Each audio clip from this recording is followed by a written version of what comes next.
bikadusaba no gutega kugira ujye gucaginga telefone, kandi mu by'ukuri urabona turi mu gihe cy'iterambere. Nk'umuntu w'umusore nkanjye ntabwo nabaho ntafite telefone.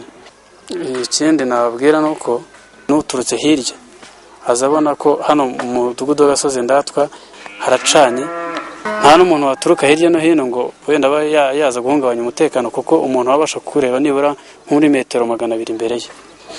Tutaraza hano mu mudugudu ntago twabashaga kwiga kuko nta tara twari dufite, amashanyarazi yari ataratugeraho. Abamare kutuzana aya mashanyarazi ubu turiga neza, umwana ava ku ishuri akaruhuka, agakaraba, yarangiza akagenda agasubira mu masomo bize nta kibazo rwose.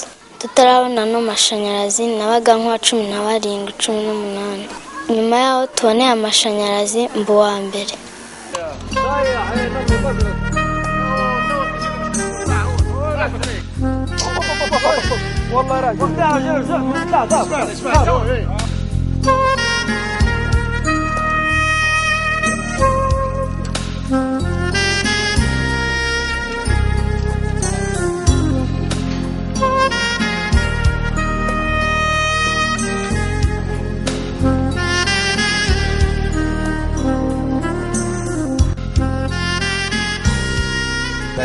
Kugeza ku baturarwanda ibikorwa remezo bene ibi ni ukubashyira mu nzira igana heza, kuko amazi ari inkingi itajegajega y'iterambere, umuriro w'amashanyarazi nawo ukaba imbarutso ikomeye y'amajyambere arambye.